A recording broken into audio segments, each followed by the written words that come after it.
Сайн байцгаана уу үзэгч сонсогчдоо, бизнесмений цолон байна. Тэгэхээр манай энэ удаагийн зочноор IMSA Consulting компани үүсгэн байгуулагч Ахлах Зөвлөх Баярмаа оролцож байна. Тэгэхээр бид хоёр өмнө нь бас хэд удаа ярилцж ирсэн тий. Процессын дахин инженерчлэл, за тийм үү ISO стандартын талаар ярилцж ирсэн. За энэ удаа болохоор одоо илүү шинэ он гарч байгааг тохиолдуулаад одоо бизнесийн байгууллагууд, хувь хүн ч гэсэн өөрсдөө одоо төлөвлөгөө гаргадаг тий. Тэгээ одоо тайлангаа бас ингэж эргэж хардаг. Тэгэхээр тэрнтэй уялдуулаад процессын одоо реинженерчлэл буюу дахин инженерчлэл үүнтэй яаж холбогдох вэ? Төлөвлөгөөгөө яаж үр дүнтэй байлгах вэ гэсэн энэ сэдвээр ярилцсан тий. Тэгэхээр илүү одоо компани болон хувь хүнд аль алинд нь сонсоход бас хэрэгтэй сэдв байх бах гэж найдаж байна. За тэгээд ер нь сүүлийн үед танаар сонин сайхан юу байна? Тэгээд ер нь IMSA Consulting компани талаар бас сайн мэдэхгүй хүн байж магадгүй. Тэгэхээр маш тавчаар танилцуулах юм бол. За сайн байцгаана уу. Юуны өмнө бүгд одоо сонсож байгаа бүх хүмүүстээ энэ өдрийн мэнд хүргэе. За намайг Баярмаа гэдэг. Би олон улсын ISO стандарт болон менежментийн зөвлөх үйлчилгээний IMSA компани үүсгэн байгуулагч Ахлах Зөвлөхөөр ажилладаг. За манай компани бол 2020 онд үүсгэн байгуулагдсан. Үндсэн 3 чиглэлээр үйл ажиллагаагаа явуулдаг. Үүнд удирдлагын тогтолцооны ISO стандартууд, менежментийн дүн шинжилгээ, процесс болон түүнтэй холбоотой зураглал гаргах, сайжруулах, дахин инженерчлэх чиглэлээр үйл ажиллагаагаа явуулдаг. Мөн дэмжих зорилготойгоор энэ төрлөөрөө бичиг баримт боловсруулах үйл ажиллагааг явуулдаг юм. За тэгээ ер нь сүүлийн үед ямар хөө ажлууд хийж байна? Одоо ингээд он гарах төхөөд эхлэхээр ер нь одоо харилцагч компаниуд нь одоо ямар ингээ ажлууд дээр илүү төвлөрч ажиллаж байгаа шиг байна. Одоо таныг оролцуулаад гэсэн үг шүү дээ. Яг сүүлийн үед манай компани сүүлийн үед гэж яг сүүлийн 1 жилийн хугацаанд манай компани голдуу том одоо үүсгэн байгуулагдаад олон жил болсон байгууллагууд дээр менежментийн дүн шинжилгээ хийх.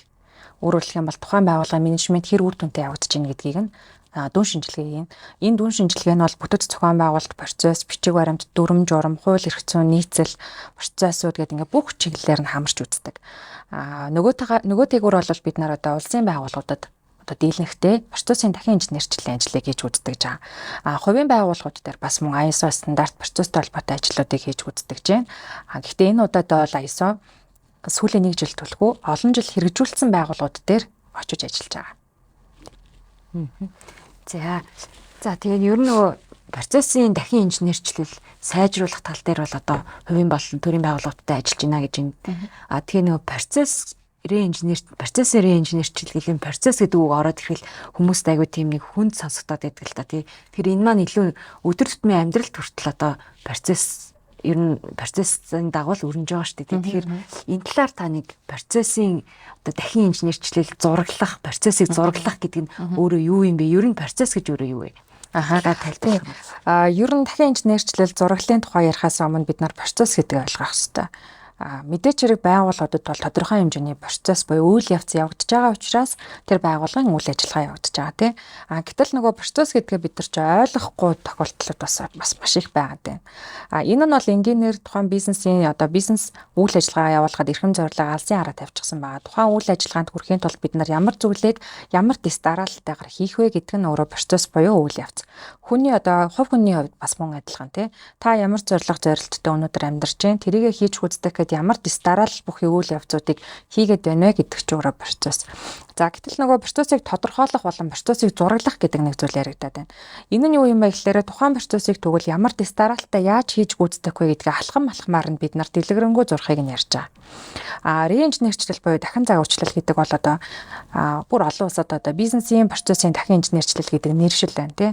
Засгийн газар болон улсын байгууллагуудад бол GPR буюу яг тухайн улсын байгууллагуудын өгж байгаа үйлчилгээн дээр процессын дахин инженерчлэл хийн гэдэг нэршлүүд угаасаа байж байгаа. За BPR буюу бизнесийн процессыг дахин инженерчлэл гэдэг нь юу хэлдэг вэ гэхээр тухайн бизнесийн зорилгод хүрэхийн тулд ямар үйл явцыг ямар дараалтайгаар нь хийж гүйцэтгэх вэ гэдгийг нэгдүгээр тодорхойлоод тэрийг дахин инженерчлэл гэж ярьж байгаа. Гэтэл дахин инженерчлэл гэхээр тасалчлаа уучлаарай. Шинээр л баг илүү нөгөө зурнал гэж ойлгож байна шүү дээ тий. Дахин инженерчлэл нь өөрөө сайжруулах гэдэг нь болохоор ер нь нөгөө тухайн байгууллага арай боломжийн процесстэй явж байгаа тэрийгэ дахин сайжруулж байна гэж тэгж ойлгож болох уу? Дахин инженерчлэл нь өөрийн гэсэн тодорхой хідэн зорилготой. Тэр зорилгын хамгийн нэгдүгüүрх нь бол цахимжуулах. дижитал шилжилтэнд оруулах буюу тухайн үйл ажиллагааг явуулахад одоо үндсэн үйл ажиллагаа бид нар сонирхогч тал буюу хэрэглэгч нартай иргэд аж ахуй нэгж байгууллагад өгөхөд ямар аргаар одоо илүү хүртээмжтэй амар хялбар түргэн шуурхай байлгах вэ гэдгийг. Тэгэхээр мэдээч хэрэг нөгөө түргэн шуурхай хүртээмжтэй амар хялбар гэдэг чинь бол тэр чигтээ цахим тий. Хоёрдугаар гэх юм бол бүтц орон тойгоо оновчлах. Тухайн процессыг хийж гүйцэтгэх гэд одоо юу гэдэг бид нар аль зүйлийг нь буюу хэрэглэгчид үнцэн нөхөхгүй байгаа аль процессуудыг бид нар хасч тамах юм. Ингэснээр яаж бид нар дахин загварчлах вэ гэдэг нь. Гуравдугаарт бол ялангуяа энэ улсын байгууллагууд дээр түгээмэл гардаг нэг зорилго нь юу вэ гэхээр хүний оролцоог багасгаснараа авилга хийх бол буурах хэрэгтэй гэж үздэг. Тэгэхээр үндсэн энэ том 3 зорилгын хүрээнд дахин инженерчлэл хийгддэг. Тэгэхээр хэдүүлээ цаашид ер нь дахин инженерчлэл буюу процессын дахин инженерчлэлийг ойлгохдоо захимжуулах гэж байгаа юм байна. Ойлгомжтой хүртээмжтэй амар хялбар болгох чинь хүний оролцоог багасгах чинь хүний оролцоог багасгах гэдэг чинь гэхдээ хүнээ цомготгоно гэсэн үг бас биш. Бүтц орон тойгоо оновчлно гэдэг чинь бас цомготголын тухай биш. Зөв хүнээ зөв газар нь зөв цагт нь хэрхэн яаж зөв зохион бүтцтэй байгуулалттай тий албан тушаал нь хүртэл зөв нэршилтэй зөв байх вэ гэдгийг л яриад байгаа. Тэгэхээр нөгөө талаараа таны хэлдэг процессын сайжруулалт гэж яригдаж байна. Тэр бол зурагдсан байгаа процесс дээр алийг нь бид нар илүү журамлаж өгөх үү? Алийг нь сайжруулах уу? Илүү одоо юу гэдгийг те шалгах хуудас, шаардлага, зааварчилгаа юуг тавьж сайжруулах уу гэдэг дээр л илүү анхаарч байгаа гэсэн үг. Гэхдээ энэ хоёр ажил бол нэгэн зэрэг хийгдэн те. За тэгэхээр хоёулаа сая процессын дахин инженерчлэл сайжруулалт гэдээ ярьлаа тий. Тэгээ энэний маань үндсэн нөгөө процессоо зурах гэдэг нэг ойлголт байгаа шүү дээ тий. Сая өмнө нь бол процесс гэж юу вэ гэдгийг тайлбарлалцсан. Тэр ер нь процессын зураглал, процесс зурах гэж яг юг хэлээд байна. Процессоо зурцсан байгууллагууд тэрийгээ бас яг ашиглаж гин үгүй юу тий. Энэ дээр та нэг хариулвал. За байгууллагууд дээр тодорхой хэмжээнд зурагдсан процессууд байдаг тий. Тухайн процессоо болохоор нэг хавцан тийгээ тавьсан байдаг ш. Тэдэн оны тэдэн сарын өдрийн тийм процесс гэдэг. Гэтэл тэр процесс ч өөрөө байнгын бодиттой амьтай буюу ашиглагдчих хэвээр. Тэр процесс дээр тулгамдсан асуудлууд нь юу юм? Тэр процессыг хийж үздэг гэд юу хэрэгтэй, ямар техник технологи, ур чадвар, дүрм журам юу хэрэгтэй гэд энэ өөрөө байнга амьтай явж явах хэвээр. Процессоо зөв зургалсан газруудад олон өгөөжийг өгдөг тий. Жишээлх юм бол төлөвлөгөө гаргах нь. Эх оныхоо төлөвлөлтийг гаргахдаа бид нар тухайн процессд уялдуулж гаргах хэрэгтэй. Тэр процессыг хийж гүйцэтгэх гэд ямар ур чадвартай ажилтан хэрэгтэй, ямар хүний нууц хэрэгтэй, дэд бүтэц, техник технологи, төсөв мөнгө тий юу хэрэгтэй байна вэ гэдэг чинь процесстойгоо уялдаж бид нар тэрийг нь байгууллагынхаа алсын хараа эрхэм зорилготой уялдуулж төлөвлөх хэрэгтэй. Гэтэл бид нар төлөвлөгөө гаргана гэж байгууллагад аягүй удаан суудаг тий. За эх оны төлөвлөгөө гаргана гэж суугаал байдаг. Нөгөө төлөвлөгөө нь бодит байдал дээр хэрэгжихгүй үгүй юу? Тэр төлөвлөгөөг биелүүлэхэд одоо юу гэдэг манай эрхэм зорилго алсын хараатай энэ төлөвлөгөөр уялдаж гин үү? Энэ төлөвлөгөөг биелүүлэхэд манай процессууд өөрөө ойлгомжтой байна уу? Тэр процесс буюу тэр төлөвлөгөөг биелүүлэхэд ямар эрсдэл үүсэж байна? Стратегийн төлөвлөгөөнүүд гаргацсан хэрнээ тухайн төлөвлөгөө биелэхгүй байх эрсдлүүдээ жишээлбэл тодорхойлоогүй байдаг ч юм уу тий. Тэгэхээр зөв зургалсан процесс бол төлөвлөгөө, төсөл бүгднтэй нь уялдаатай байх ёстой. Байнга амьтай байж ах хэвээр. Тэгэхээр одоо төлөвлөгөө бол хүмүүс ингээ яаж иж гаргацдаг тий.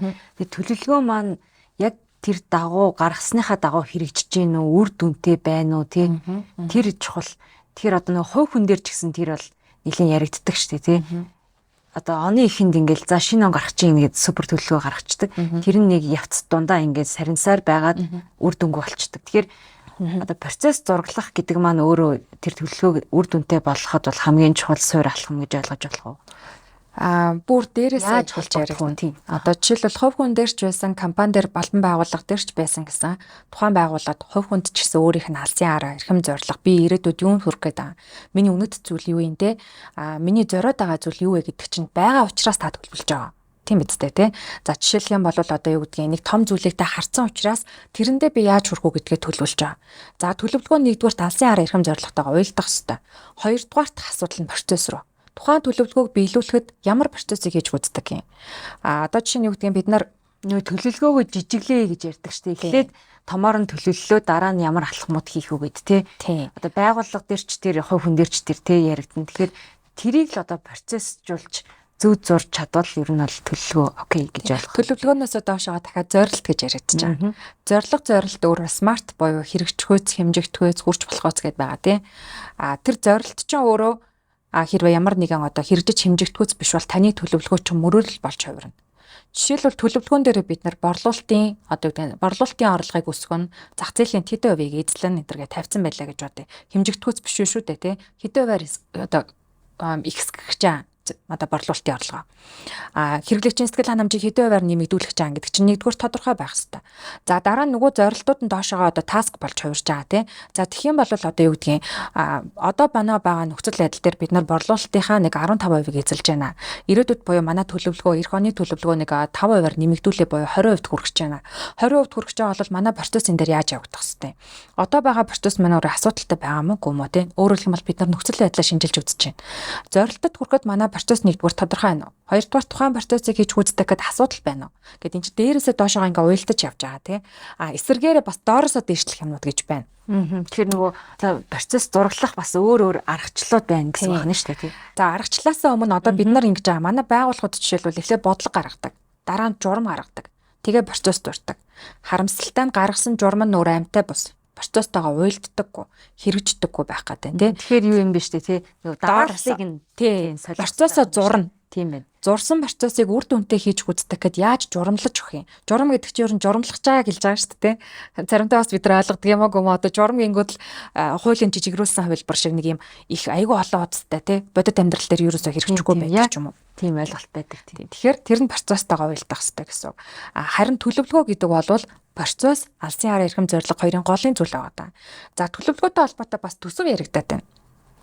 Төсвөө бид нар боловсруулахдаа жишээлбэл ямар ч процесс буюу процесс дээр нөхцөл байдлын шинжилгээг өгөр хийдэгтэй энэ оныхоосоо их хэсгээ тавья гэж тавьчихдаг нэг төсөөлөл гаргаад гэтэл төсөв чинь өөрөө процесстойгоо уялдах хэрэгтэй буюу тухайн процессыг амжилттай үр дүнтэй хийж гүйцэтгэхийн тулд дэд бүтэц техник технологи мэдлэг ур чадвар бүх зүйлүүдийг нь бид нар авч үзэж төсөөлөх хэрэгтэй.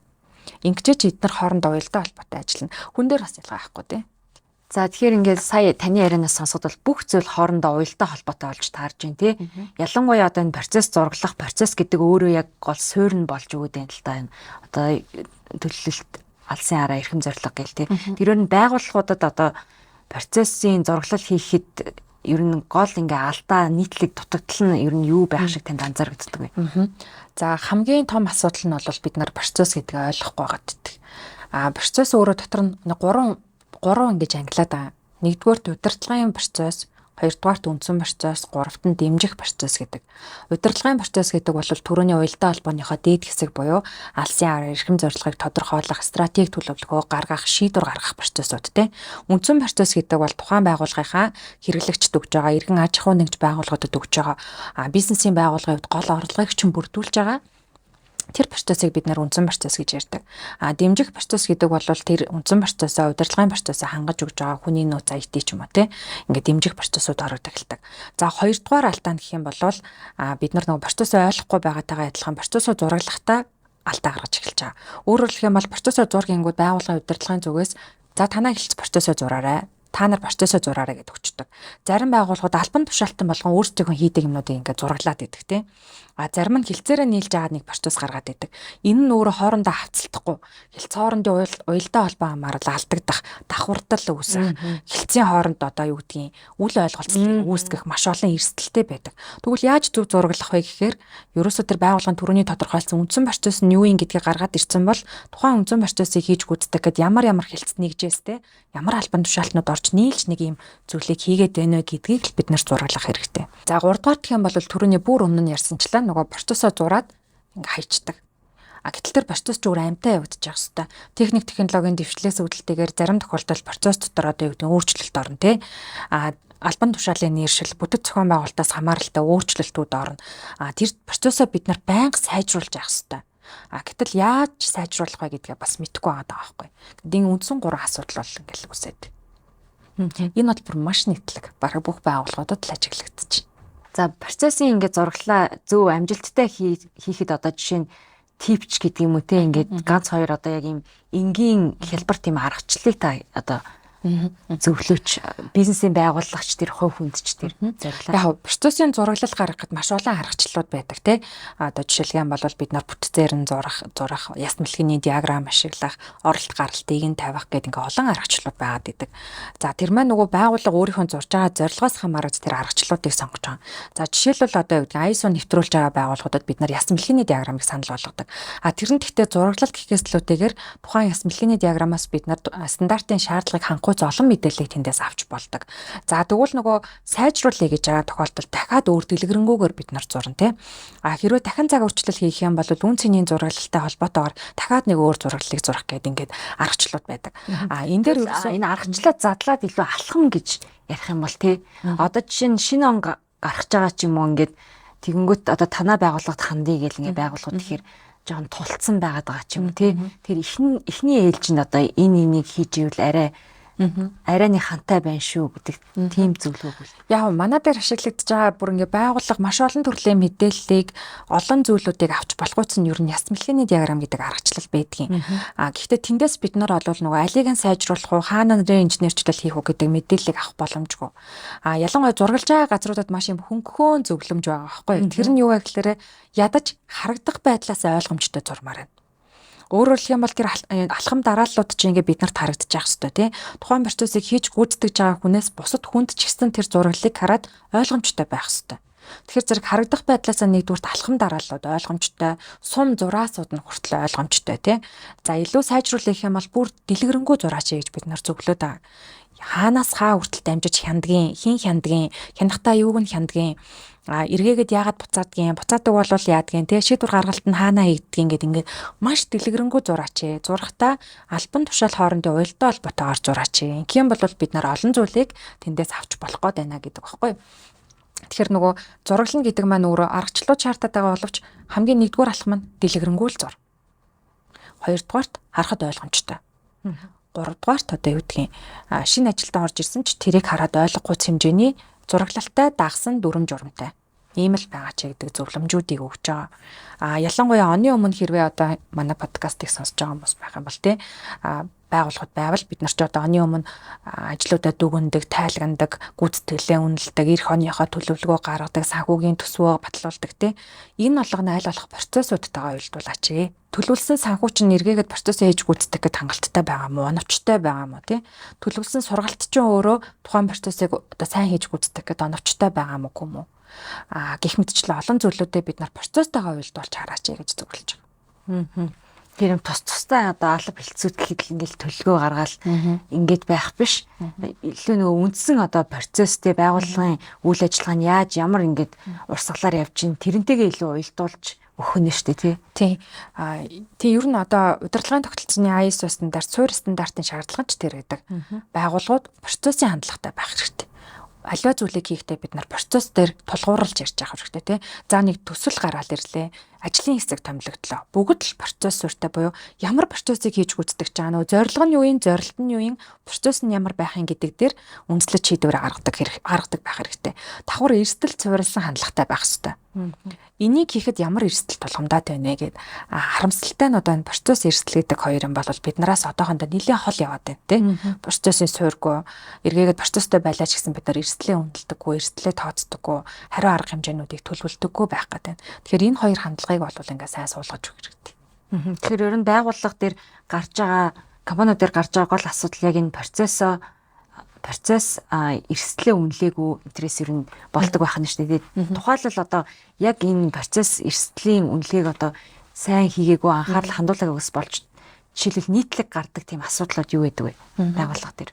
За бүр нэг юм тод жишээ ярил л одоо сая ингээд эрсдэл гэдэг дээр бид нар байгалийн давагдшгүй хүчин зүйлийг хүртэл авч үзэж байгаа. Давагдшгүй хүчин зүйл дотор ч нөгөө цар тахал хүртэл орчин тий. Сая ковидын үеэр жишээлбэл бид нар ерөөсөө тийм одоо юу гэдгийг хөл хорионд орчин гэж ерөөсөө хинч төсөөлөөгүй тий. Тэрийг эрсдэл гэж тооцсон байгууллага ер нь ховор байгаад шүү дээ. Гэтэл одоо бид нарт ингээд суурь байгаад байгаа учраас магадгүй одоо юу гэдгийг манай бизнесийн үйл ажиллагаа ямар нэгэн цар тахал байгалийн давагдшгүй хүчин зүйлээс үүдэлтэйгээр ийм эрсдэл болох магадлалтай юм байна гэд үзье л та. Гинт бид нар одоо цахимаар онлайнаар гэрээсээ ажиллахаар боллоо. Тэгвэл одоо энэ эрсдэл нь юу юм? Төлөвлөгөө нь юу байх хэвтэй? Танай байгууллага гэрээсээ ажиллахад бэлэн юм уу? Мэдээлэл айлгүй байдлаа хангасан юм уу те? Гэт ингээд эхэлж байгаа байхгүй. Тэгэхээр зэрэг нөгөө эрсдлээ бид нар ерөөсөө тооцоолдоггүй. Хувь хүн дээр ч ялгаа байхгүй бид нар те. Анх удаа өвөл болох байгаа юм шиг, анх удаа Монголд цас орох байгаа юм шиг, хүүтрэх байгаа юм шиг те. Нэг өглөөс ирсэн чил цас орсон.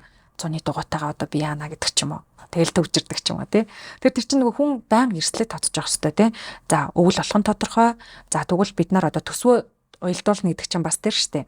өвлийн дугуйгаа хизээ авах хэрэгтэй. Хизээ тавих хэрэгтэй. Мэдээч хэрэг гинт цас орсон өглөө биш те. Магадгүй цас орсон өглөө манад өвлийн дугуй байхгүй байх гэдэг шүү дээ. Тэгвэл нөгөө эрсдлээ тооцоолж процесс суурьтайгаар төсөвлөн идэх ч өөрөө тэгвэл бид нар одоо өмнөх улиралтанд гаргаж ирэх хэрэгтэй юм байна. Өвлийн дугуй авахд хэдэн төгрөгийн төсөв шаардлагатай. Тэгвэл тухайн төсвийг бүрдүүлэхийн тулд цалингаасаа бид нар одоо яаж хуримтлуулах хэвтэй. Эсвэл одоо юу гэдгийг ямар процессор магадгүй таны цалин хүрэхгүй байлаа гэж бодъё те. Тэгэх юм бол нөгөө процесс гэдэг чинь тэр шүү дээ. Энэ хэмжээний орлогыг бүрдүүлэхийн тулд ямар процессор явах хэвтэй. Энэ орлогыг бүрдүүлэхийн тулд миний мэдлэг ур чадвар хангалттай байна уугүй юу гэд ингээд хувь хүн дээр яг адилхан хэрэгждэг л гэсэн үг. Жишээлх юм бол одоо таны хувьд жишээ нь 2026 оныхоо төлөвлөгөөх ч юм уу тий. Одоо яаж ингээ хувь хүн дээрээ жишээ нь одоо хэрэгжүүлж тодорхойлж байгаа вэ? Яг одоо саяны ингээ процесс дээр суурлаад ярих юм бол тийм яг дотоод мэдээлэлээс л үтэйгээр ингээд аргачлалыг нь хэлж байгаа тийм. Хувь хүний зорилго байгаа да. Өөрөөр хэлбэл компани хувьд алсын хараа юу юм, зорилго нь юу юм, үнэт зүйл нь юу вэ? Миний хувьд өөрийн хувьд алсын хараа маань юу юм, эрхэм зорилго маань юу юм, үнэт зүйл нь юу юм гэдэг нэг зүйл надад байгаа. Өөрөөр хэлбэл надад хүрэх гээд байгаа цэг байгаа гэсэн үг. За түүнээс өмнө нөх хүрэх гээд байгаа цэг дээр эхлээд бид нар төлөв байдлыг стандартын 4-р бүлэг дээр төлөв байдлыг тодорхойлно гэдэг хэсэг байдгийг. Өөрөөр хэлбэл тэр нэг зорилгод би өөрөө хүрэх чадах юм уу? Миний ур чадвар хангалттай юугүй юу те. Нөгөө эрсдэлээ тооцох нь штэ. За одоо би ур чадвар хангалтгүй гэж дүгнээд нэг сургалт төлөвлөсөн байлаа гэж бодоход тухайн сургалтанд цуухад миний төсөв хангалттай юу. Тухайн сургалтанд цуухад миний цаг зав буюу даар гэрээ бодож эхлэх нь шүү дээ. Би энэнд сууж чадахгүй юу? Гадны өвчин зүйлийн эрсдлүүдээ бас би тооцох шүү дээ. Жишээлбэл одоо ар гэртэй холбоотой асуудал гарах юм бол тэр маань яах вэ? Тэ? Ажилтай холбоотой асуудлууд гих мэтчлэн нөхцөл байдлаа бид нэр ихлэ шинжилж үзэх хэрэгтэй. Өөрөөр хэлбэл нөгөө хүрх гээд байгаа цэг болон одоогийн таны байгаа цэг хоёрын хоорондох зөрүүгээ бид нар хийж байгаа. За тухайн зөрүүг гаргаж ирсний дараа миний төлөвлөгөө тэн дээр босно гэсэн үг. Өөрөөр хэлэх юм бол за энэ жил компанийн хувьд team стратеги баримтлаа, миний хувьд ийм стратеги баримтлаа. За энийг хийхэд тулд би эх ондоо ийм ажлуудыг гээд ингээд тавьчих чаа. Гэхдээ нөгөө ажлуудаа биелүүлэхийн тулд зорилго маань бууж ирнэ. Бууж ирнэ гэдэг нь тэр төлөвлөгөөнд хүрэхийн тулд хизээ би энэ ажлыг хийж, хизээ би сургалтанд хамрагдах юм. Тэр сургалтанд хамрагдана гэдэг чинь зорилго биш байгаа ч тийм миний эцсийн хүрх гээд байгаа цэг биш байна да. Тэр бол миний хүрх гээд байгаа цэгт хүрч байгаа нэг жижигхэн зорилт байгаа тийм. Гэтэл манай дээр нэг алдаа байгаа шүү дээ. Зорилго чи юу вэ гингүүд IELTS-ийн тэдэн оноотой болох. Гадаадад тийм сургалт сурах гэдэг тийм. Тэр бол таны эцсийн зорилго биш байхгүй. Сурснараа зорилт тийм. Энэ хэлийг сурснараа оноотой болсноороо юунд хүрэх гээд байгаа гэдэг чинь байх гэдэг шүү дээ. За тэгэнгүүт одоо төлөвлөгөө чи IELTS-ийн тэдэн оноотой байна гэдээ орчиж болохгүй. За нөгөө IELTS одоо байгаа миний оноо хэд юм? Тэгээд дараа чи миний оноо хэд юм те. За эндээ хүрхийн тулд би ажлуудаа бүгднийг нь одоо задлж гин гэсэн үг. Одоо доошоо зорилт болгож. Нөгөө смарт байна гэж ярьж байгаа. Смарт банкингууд одоо дийлэнх байгууллагуудын төлөвлөгөө яадаг лээ. 26 оны 2 дугаар хагас 26 оны эхний улирал энэ төр гэж тавьсан байгаа. Тэр чинь смарт биш байна. Нэг сард та юу үсэх юм? Нэг сард юуг сайжруулах юм? 2 сард юуг сайжруулах юм? За гаргаад ирлээ. Нөгөө төлөвлөгөөндөө уялдуулсан төсвөө одоо бодож эхлэх нь шүү дээ. Энэ төлөвлөгөө биелүүлэхэд би одоо байнаагүй юу? За бүх зүйлүүдэд тодорхойлсны дараа би процессжуулж эхэлж байгаа гэсэн үг. Өглөө болгонд хэдэн цагт босно. Босныхаа дараа нэг эхний 2 цагт нь тийм зүйл дээр төвлөрнө. Дараа нь ингэн гэдэг ингээ би өөрөө процессжуулаад байна шүү дээ. Гэтэл энэ чинь зөвхөн миний хувь хүний төлөвлөгөө хаваад байна. Байгууллага руу ороод ирэхээр яах вэ? Тухайн процессуудыг хийж гүйцэтгэхийн тулд буюу одоо миний өгж байгаа үндсэн ажил нь шүү дээ, тэ. Тэр үндсэн ажлаа хийж гүйцэтгэх гэд би хин хинтэй уялдаа холбоотой ажиллаад байгаа гэдэг дээрээ дахиад эн чинь томоороо зурагдаж эхэлнэ гэсэн үг. Ингээл ерөөсөө тэр процессуудаа хийгээд эхлэн. Гэтэл тэр процесс чинь сайн зурагч нэг ингээл юунаас ингээл задраал ингээд явчихна шүү дээ. Тэгээ алсын хараанаас эхэлж задраад байна да, тэ. Тэгэхээр тэр хамгийн ач холбогдолтой. За хоёрдугаар гэх юм бол одоо зурсан процесс чинь хамгийн сайн биш ээ. Нэг зүйл ялгаа мартчих. Саяны яригдсан бүх зүйлүүдээр эрсдлээ давхар тооцож байгаа шүү дээ, тий. Энэ процессыг хийж үздэг гэхэд өглөө би 9 цагт ажилдаа очно гэсэн байсан чинь одоо эрсдлээ би бодох нь шүү дээ. Төвчрэл хэдэн цагт эхэлнэ, тий. Бас л би дараахудаа төвчрэлэнд орсон юм шиг байж болохгүй нь шүү дээ, тий. Тэгэхээр зэрэг дандаа тэр эрсдлүүдээ давхар тооцоолоод, давхар нөгөө процессуудаа тооцоолоод урьдчилан сэргийлэх арга хэмжээнүүд буюу одоо юу гэдэг ингэсэн тохиолдолд би тэгж мэдэгдэн тэгсэн тохиолдолд ингэн гэл бүх юм чинь л ингээл толгойд тэр чинь бодогдчихл явж байгаа гэсэн. Тэрийгээ бид нар зураглаад гаргаад ирэхээр асуудлуудаа гаргаж эхэлж байгаа. Өнөөдөр таны хийж байгаа ажил чинь алдаатай байж болно. Тэгвэл бид нар тэр алдааг байнга бид нар одоо дүгнж явах хэрэгтэй байдаг. Яагаад өнөөдөр би 7.5 оноо авсангүй гэл эхэлж байна, тий. За яагаад гэвэл би өглөө одоо юу гэдгийг 5 цагт босох ёстой, 12 цагт унтаад шүү. Тэр нь өөрөө зөв буруу шүү дээ, тий. Яагаад л нөгөө нэг эрт босно гэдэг зорилго тавиад байгаа нь өөрөө буруу байх гэдэг шүү дээ. Учир шалтгаан нь тэр эрт унтахтай байгаад байна та. Гэт нөгөө асуудлуудаа шинжилж үзэл хийгээд байна. Давхар нөгөө өрийн инженерчлэлжэн дээр яригадаад эхэлж байна. Заавал би гараараа бичдэг байсан ч үгүй ээ. Би сонсч болох юм байна. Цахимжуулчих. Өөрөөр хэлбэл өглөө би одоо юу гэдэг нь 5-аас 7 цаг хүртэл тэрийг бичих хэрэгтэй байсан бол би 7 цаг одоо 5 цагт босоод гараа авчи би. Тэгэх юм бол төгжрлээсээ нэгдүгээрт өмнө гарах чинь хоёрдугаарт би тэрийг зандаа подкастаар сонсч игээд нөгөө нэг загварчлаад байна да. Тэгэхээр ерөөсө бидний халахын тутам ч өөрөө процесс байхгүй. Одоо маш гоё энгийн ойлгомжтой болж ирж байгаа х тий. Зарим одоо асуултын тэнхтэй байсан үзэгч сонсогчдод. Ерөөсөө л бид нар ч өөрсдөө процесс гэдэг нэрэндээ л оройтод байгаас энэ бол зүгээр л үйл явц шүү дээ тий. Бизнес өөрөө үйл явц нь тодорхой байх хэвээр. Ер нь хэдүүлээ бас нэг зүйлийг бодох хэрэгтэй. Та ямар тохиолдолд өөрөө одоо сандарч эхэлдэг юм. Ямар тохиолдолд ингээд тавгуутаж эхлэх таны төлөвлөгөө нураад байна. Нэгдүгээрт та тэрийг процессын тодорхой биш байсан байна. Тодорхойгүй байдал тий. Хоёрдугаар та эрсдлээ тооцоолоогүй байсан байна. Тэгээд тэр чинь тодорхойгүй байдлаас үүдэлтэйгээр ингээд одоо болохоо иж эхэлж байна тий. Байгууллага мөн ялгаагүй байхгүй. Ажилтны ямар тохиолдолд сэтгэл одоо гутралтаа сэтгэл гутралн чаашаа тий. Ямар тохиолдолд сэтгэл ханамжгүй байлгаад байна. Тодорхойгүй байдал шүү дээ. Гинтийн ажлууд маш ихээр орж ирдэг. Таны гинт нэг ажилд томилдог тий. Бүх юм чинь тодорхойгүй байна гэдэг чинь танаа байгууллага тэр чигтээ процессгүй байна гэсэн үг байхгүй. Тэр процессыг удирдлага хүртэл ойлгох хэрэгтэй шүү дээ. Та өөрөө гоё процесстэй, байгууллага чинь гоё процесстэй, удирдлага тэрийг ойлгохгүй ингээл гинт ажиллаар дараал энэ чинь дахиад алдаа. За тэгэхээр сая та бол маш ойлгомжтой энгийн болгож тайлбарлаж өглөө. Тэгээд процессоо ингээд ер нь эхний ээлжинтэй огт процессоо ингэж гаргаж ирээгүй байжснаас ямар ч нэг цаасан дээр буулгачгаа гэсэн үг байна шүү дээ. Зөвч вэ, бурууч вэ хамаагүй ямар ч юу хийгээд нэг дарааллыг гаргаад ингэчихээ гэсэн санаа явж байна. Гэхдээ тэр нь алсын араанаас эхлэх нь шүү дээ, тийм. За тэгэхээр ер нь зөв зургалсан процесс гэж бас яригадаад идэг. Тэгэхээр тэр зөв процесс гэж яг зургалсан процесс гэж яг ямар процессыг хэлээд байгаа юм, ямар нь буруу юм. Маш энгийнээр бол одоо тэр ажлыг хийдэг хүн харсан ч бүх юм нь ойлгомжтой байх. Та тухайн процессын зургийг хараад ажиллаа эхлэхэд бэлэн байх. Тэр бол зөв зургаалсан процесс байхгүй. Өөрөөр хэлэх юм бол бид нар процессоо зурхтаа нөө дэлгэрэнгүй байгаарэ гэдэг нь тэр. Хоёрдугаарт дараал нь ойлгомжтой байгаарэ. Гуравдугаарт тэр процесс ч өөрөө бусад аж одоо бусад хэлц нэгжүүдтэйгээ уялдаатай байж ах хэвээр тий. Дараа нь магадгүй дүрм журамтайгаа нийцсэн байх хэвээр. Ингээд ирэх юм бол танаа ингээд аюул олон асуудал шийдэгдгөөц процессын зураг гараад ирчихнэ гэсэн үг. За тэгээ зөв зургалсан буюу түрүүний хэлээд байгаа дэлгэрэнгүй гараад ирсэн процессоос бид нар маш олон зүйлийг харах боломжтой. Хаана тухайн ажил давхардаад байна. Хин илүү ажил хийгээд байна. Хин дээр илүү их ачаал нь ирээд байна, тий. Хаана ингээд одоо хэрэглэгчид дүүнцээ нөхгүй мөртлөө нэг шат дамжлагууд нь их явагдаад байна. Хаана нь хамгийн их хугацаа алдаад байна. Аль албан тушаалтан дээрээ нөгөө нэг илүү ингээд төвжрэл үүсэх буюу тий бөөгнөрч үлдээд байна. Айгүй олон зүйлийг бид нар харах боломжтой байдаг. Гэтэл ингээд ерөнхийдөө зурчдаг. Эндээс орж ирдэг, тэндээс гардаг гэдэг тий. Тэндээс ч бид нар юмыг олж хардаг байхгүй. Тэгэхээр зөв зургалсан гол хэдүүлээ ойлгохдоо дэлгэрэнгүй бүр маш дэлгэрэнгүй олон дахин буцаагддаг байсан ч тэр чин тэндээс ойлгомжтой харагдах хэрэгтэй гэсэн үг. За ер нь хоёлаа процессын зургалын талаар маш их ярьлаа шүү дээ тий. Тэр одоо IMSA консалтинг компанийн хувьд жишээ нь мэдээж процессоо зургалсан ингээ процессоо дагуу явж байгаа. Тэгээ 2026 оны одоо жишээ нь хийх гол ажлууд төлөвлөгөө нь юу вэ? Тэр процессыг бас үр дүнтэй болгох эсвэл нөгөө тасралтгүй сайжруулахад бид нар стандарт дээр бол төлөв байдал гэж утсан байдаг. Энгийнээр бол одоо байгаа нөхцөл байдлаа бид нар тодорхойлох ёстой нэг алхам бий. Тухайн процесс маань өөрөө асуудалтай байна уу?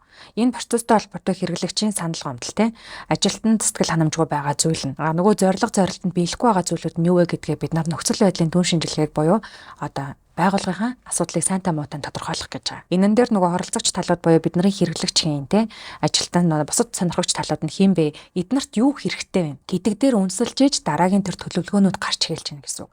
Өөрөөр хэлбэл бид нар 25 онд голдуу улсын байгууллагатай процессын дахин инженерчлэлөө ороод ер нь манайх ингээд нөгөө маст зориулсан буюу олон нийтэд зориулсан сургалтууд ордог. За тэнгууд бид нар нөгөө хэрэглэгчээ аваад үзсэн чинь манай хэрэглэгч нараас санал гомдол ирэхтэй одоо нэг удаагийн нэг өдрийн ч юм уу тийм сургалтууд байна уу те ийм зүйлүүд байна. Магадгүй манайхаас зөвлөгөө үйлчилгээ авсан компаниудаас бас санал орж ирж байгаа шүү дээ. Ингэчих юм бол илүү тийм байна.